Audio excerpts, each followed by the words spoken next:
So, good morning, good evening, good afternoon. Welcome to another scene for Edessa, the Dark Crusade. So dark. Where Mina is finally up and ambulatory and in arguably very good health, all things considered. She's had prime eats for the last little bit. The brands on her neck and wrists have finally healed away, which have done her some good as far as, mental health goes. Though there's still those odd tally marks on her wrist that she can't seem to heal off and frustrate her, if only because whenever she pulls her sleeve down over them, they suddenly appear on the sleeve as though part of the stitching. Not something she especially appreciates. But for the moment, at least, she is trying to gain some sense of normalcy. And while she can't be out and visible just yet, at least she's been allowed back to the stables. She's been around the horses, which is decidedly soothing, and is probably finally reunited with her beloved Alonzo and fed him, and is likely back in the proper stable building, back in the offices, somewhere where she is well out of sight. Well out of sight, because the last thing that she needs to do after her brother has been just so generous is being spotted by, well, anyone, really. So yes, most likely she is tucked well away, playing with her little doggo.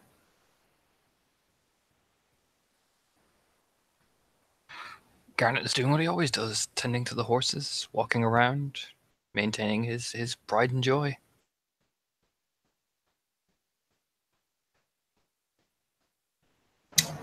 It would be at that particular time, tending to his horses, as Garnet is often doing, the feeling of presence, strong, familiar one, kind of permeates the air around the stables. The horses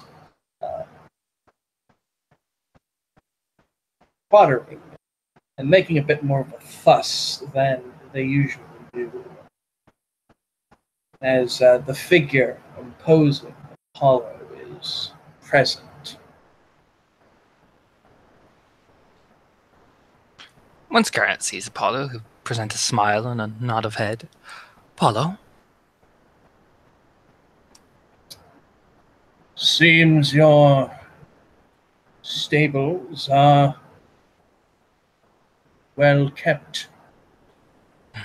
The Spartans would love you. He's stroking the horse's his nose. And idle hands are the devil's plaything, and I do like to keep my horses well tended for.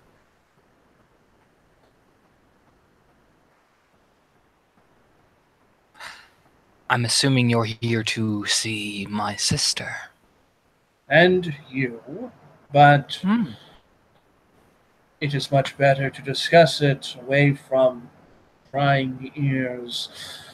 You know that the wind can carry words far distances.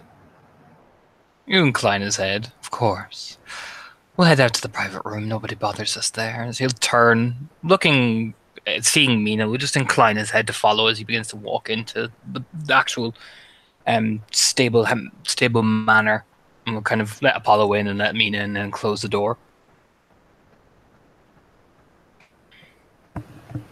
Yep, I'll assume Mina is encountered along the way, and scoops up her dog, and very, very compliantly just follows along.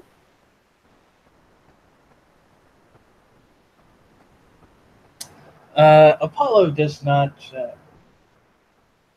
notice you, Mina. At least he makes no movement in a way that would seem like he recognizes you.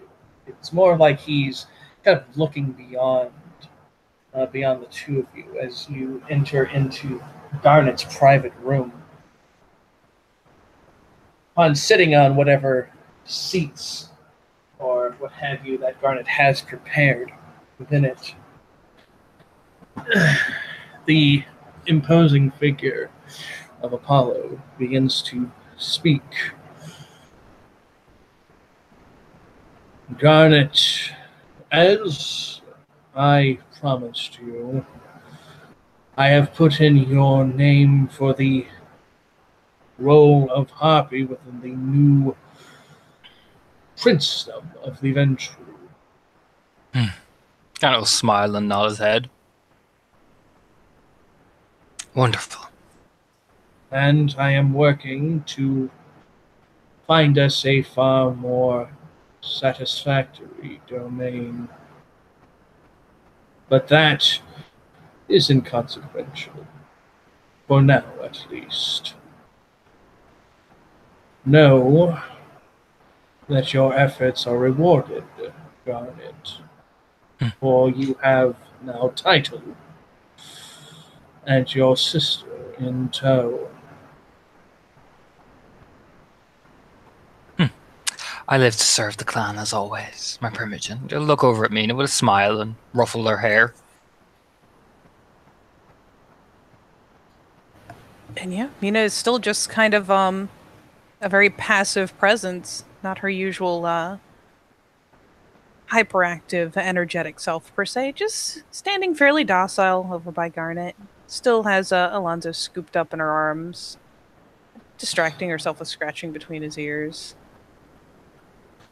Apollo then turns his gaze onto Mina.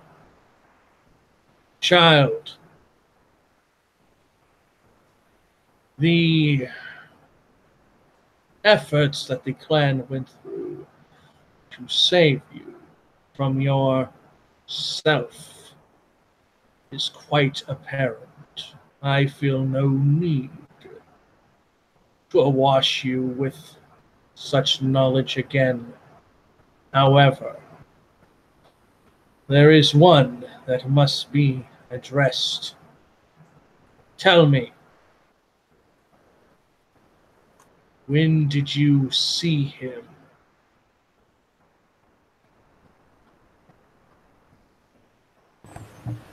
And she finally turns what's at least a little bit coy of a glance up. The mention of the debts that have been created in her, well, in her favor. Well, she doesn't look especially happy about that, but towards the last bit, she yeah, she raises her head a bit, looks a glance over. Which one? You know who I speak of. And his voice sounds almost booming. You feel as if he were to speak any louder, the various things within Garnet's private room which rattle as if a great wind comes from his mouth.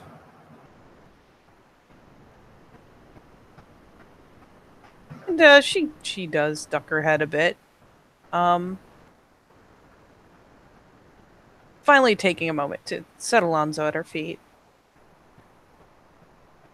Uh, I don't know where exactly. Some part of the slums. Weeks ago.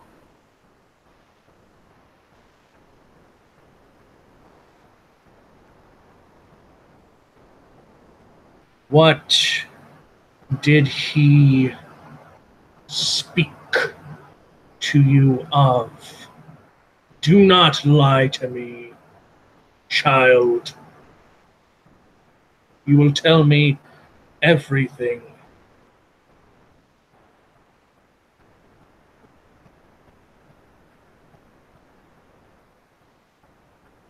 And she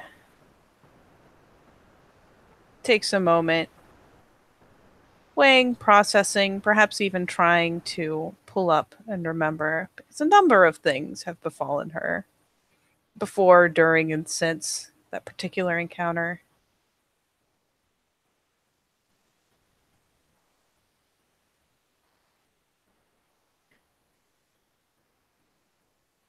Mostly Me.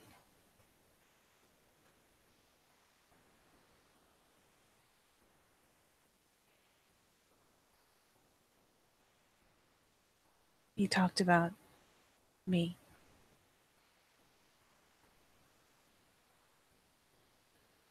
And he touched me. And then her brow furrows a bit. And then it got very, very loud. For a very long time.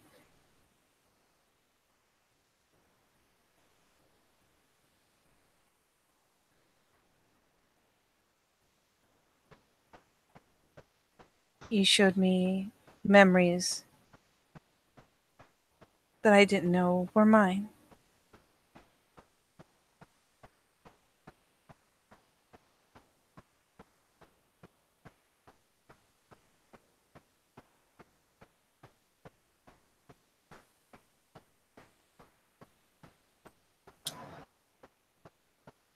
I see. While the reasoning of our All-Father is difficult to comprehend, there is a simple answer brought forth from this.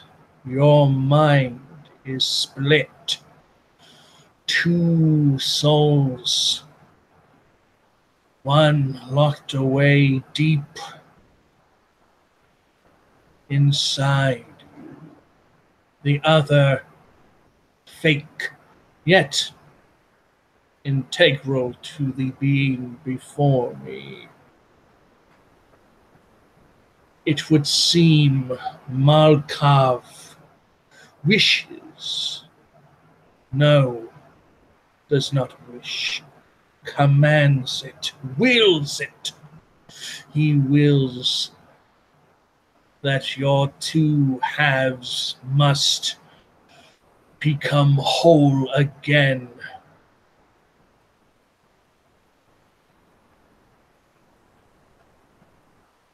And of all things, her response to the suggestion is something of a terse little knit of brow, maybe a slight wrinkle of the nose. Not one of especial pleasure at the idea.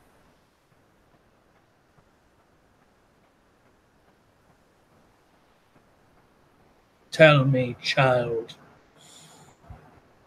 what do you know of the gifts given to our clan?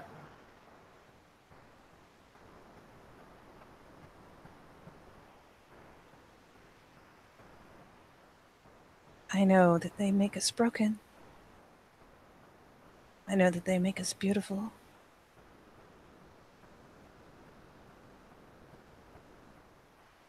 That is not all that they can do, my dear. They can allow us to see beyond the comprehensions of those around us. It allows us to know we do become broken. We become beautiful and repulsive in more ways than one. But that is our burden to bear. For the ability to know, to truly understand.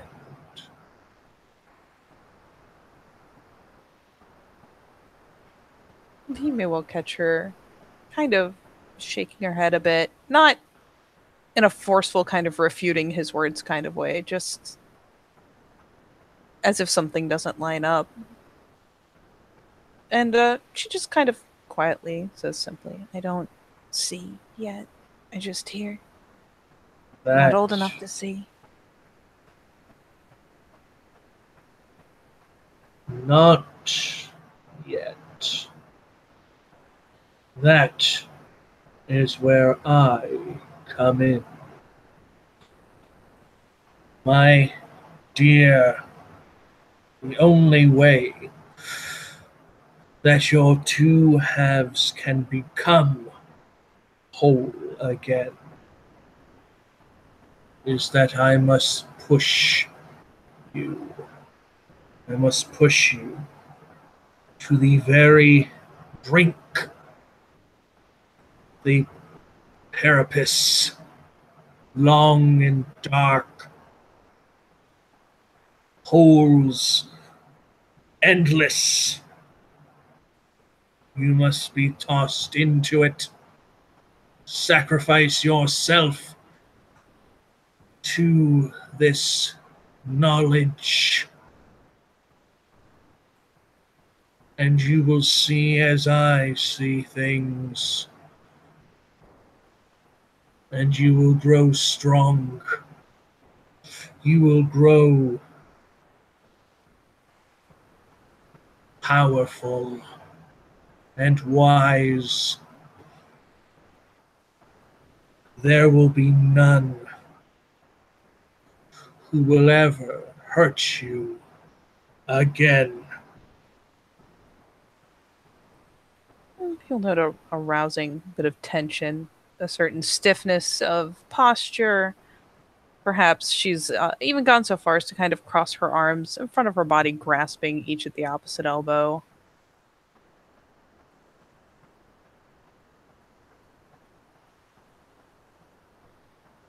What if I don't want to be whole? She won't make me stronger. She's weak and wailing.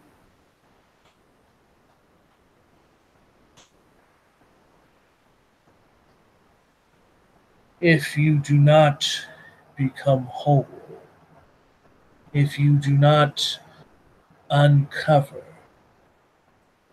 this other self within you, it will force itself out of you. It will tear your soul apart. What little remnants of your mind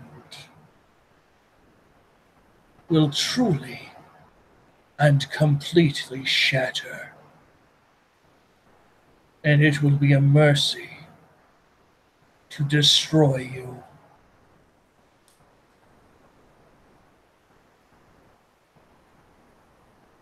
It is only in this making of wholeness that can save your being.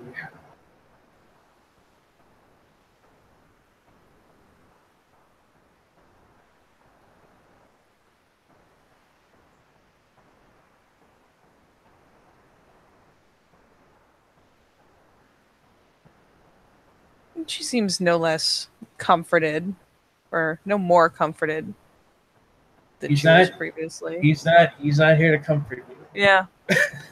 No, of course not. He's not Bella. He's not here to coddle you. She'll be shooting a side glance periodically here and there to Garnet to see if she can catch anything on him. Garrett just leans back on the chair, lounging, watching the two. Staring at Mina, staring at Apollo, but just seems quite relaxed with a very warm, pleasant smile on his face.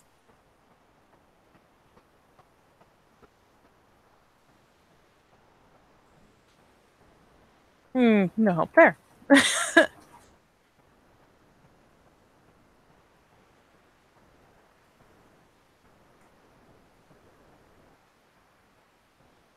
She simply holds her place stiffly, very stubbornly, looking at more than anything like a very obstinate child.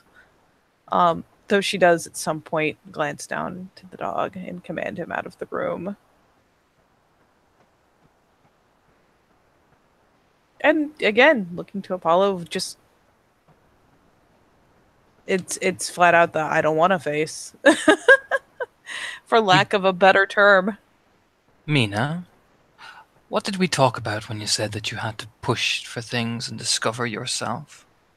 And now our dear Primogen is presenting you this at your doorstep, and you have but showing him insolence and childish behavior after everything we've done for you. It's interesting. Just rub his chin. She cows a bit at that. Looking, well, further berated. And finally, moves from where she's been standing over around Garnet's side, closer to the Primogen.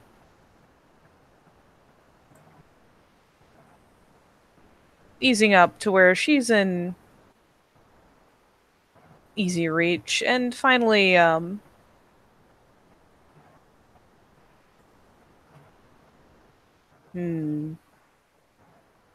folding down, probably alongside his chair. Very, more of a student's posture.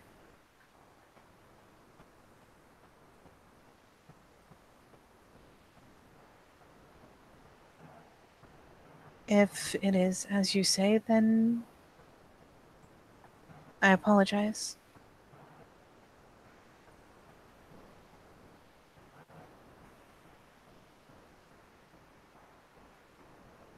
What do you expect me to do? Apollo reaches into his robe, and unfortunately, I never found the pick for it, but I will find it now. He pulls out a. It is a dagger. It is a blunt one. You can clearly tell it is a blunt dagger. It looks like it is made of an incredibly the iron itself. The way that it's kind of produced. It is very. It's basically a cold steel, kind of a cold iron dagger. It is a very beautiful looking thing, but it is blunt. It has really no means of which to stab someone unless you forcefully do so. And Apollo says, "You will take this dagger. We will use it to will your blood and your mind. We will use it. We will use it to call out for that which allows us to see beyond. You will grow stronger with your aspects.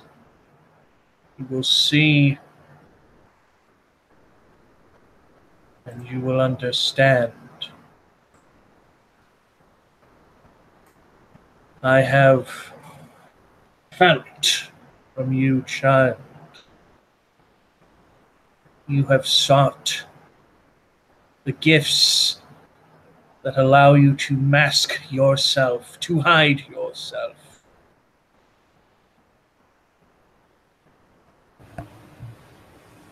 It was a matter of necessity, Primogen.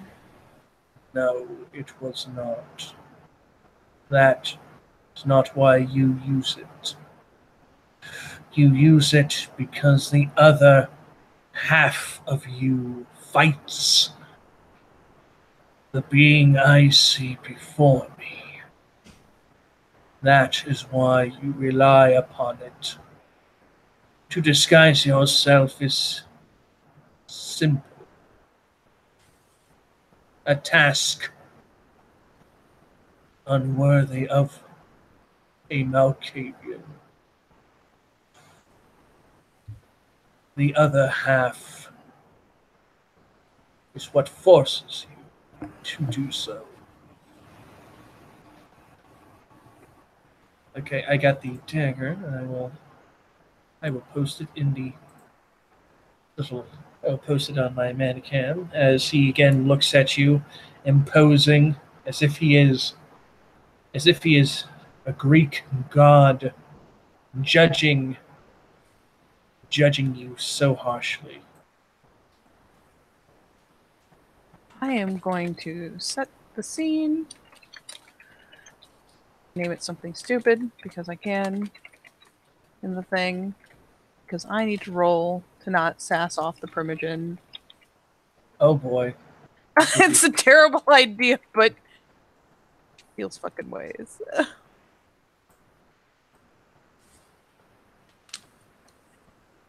I need to make sure. Remember to go back and fix that.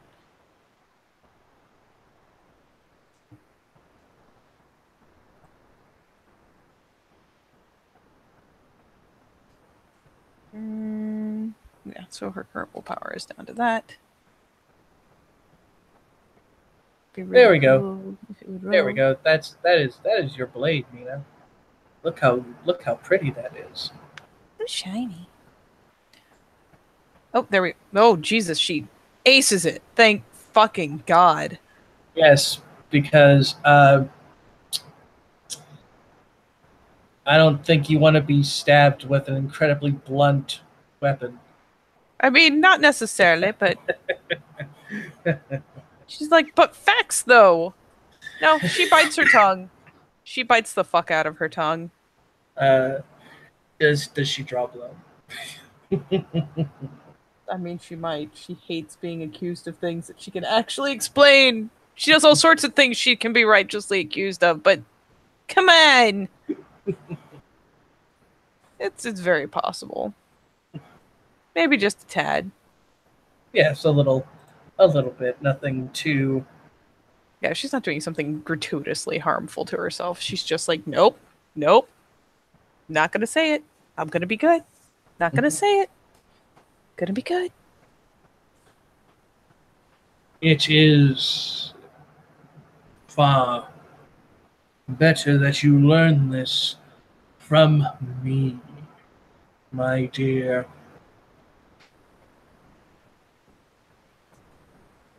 You will have the best teacher that can be provided to you. And this one will not spare the rod and spoil you.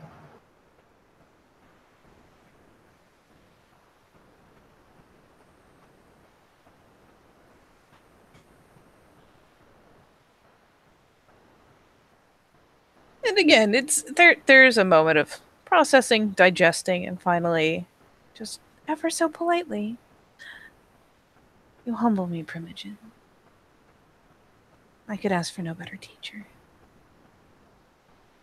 And you will not ask for another teacher.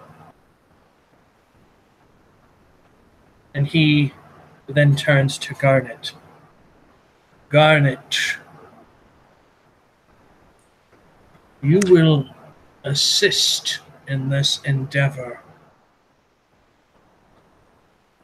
There may be times where I am drawn away. I know I can rely upon you to push your sister. Of course, my Primogen, I will do everything in my power to make sure your lessons stick the right way. Good. And he gives Garnet the cold steel blade. It feels incredibly heavy, as one would expect of such a weapon.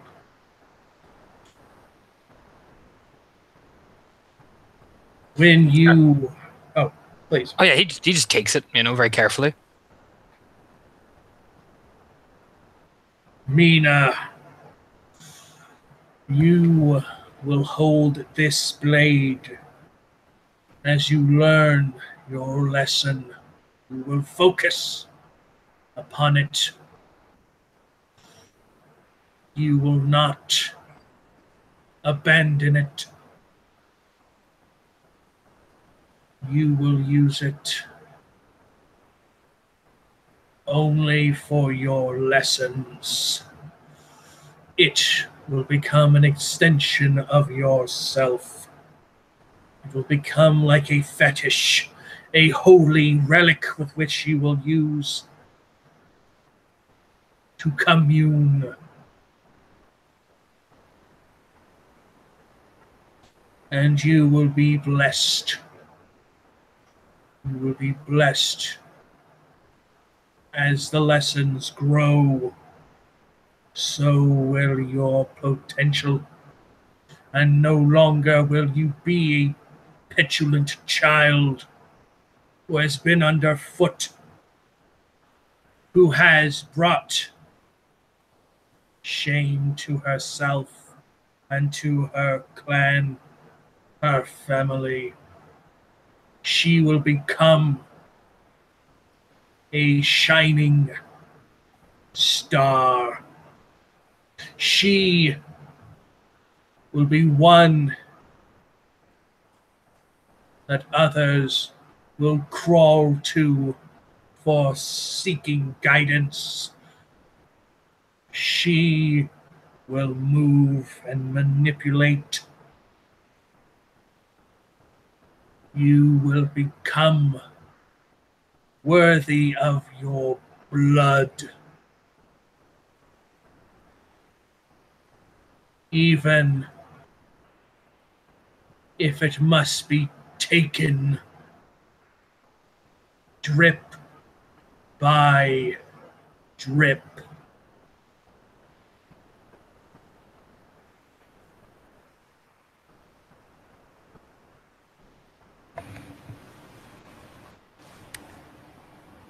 Of course, Primogen.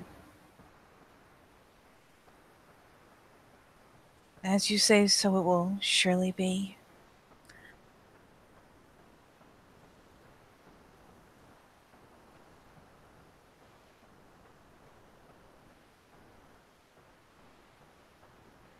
Yes. He stands up from the seat.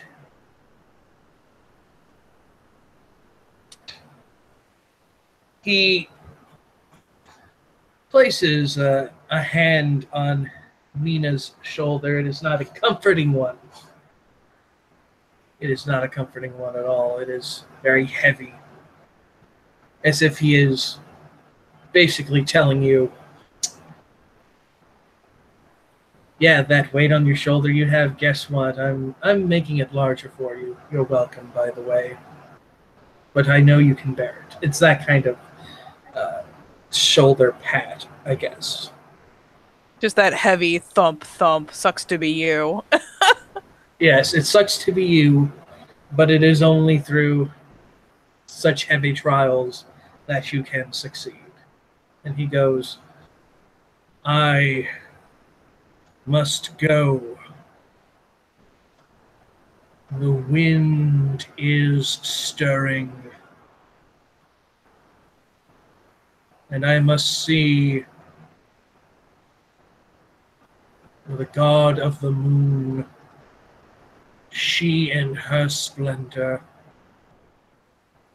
decry in the moonlit waters.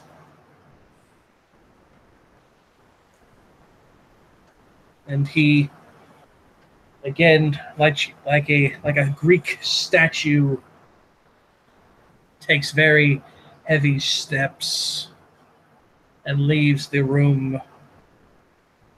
Garnet, the mask, the bringer of comedy and tragedy, of airs, Mina, the wayward one, two pieces broken that will be crushed together to be made whole again. You are now alone with each other.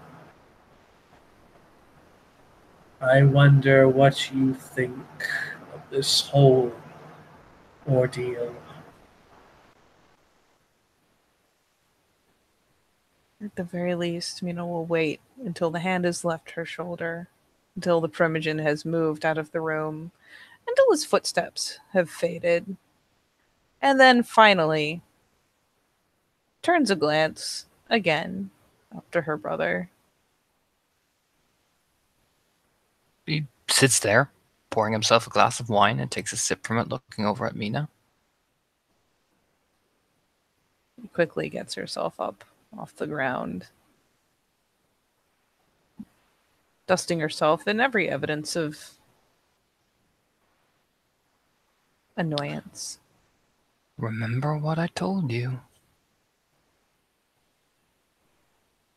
I don't forget so quickly.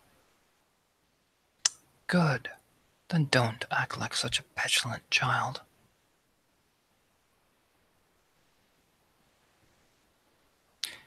You're bad for getting such a good teacher.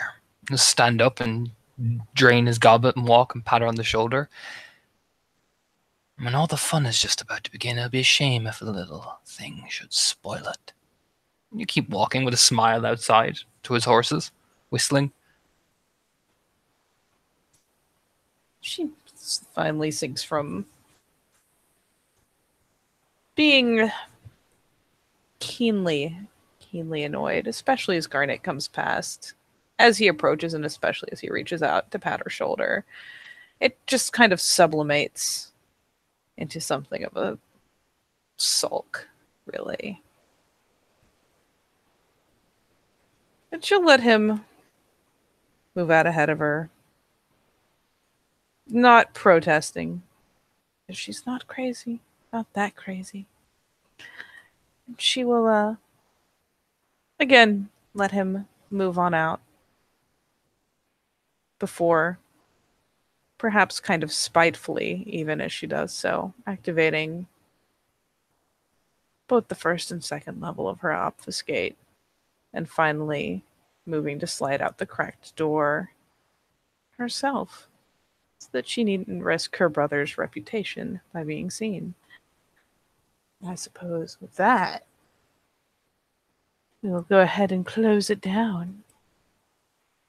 Well, Mina goes and sulks, like a big babby, and say thank you, players, for playing, and watchers for watching.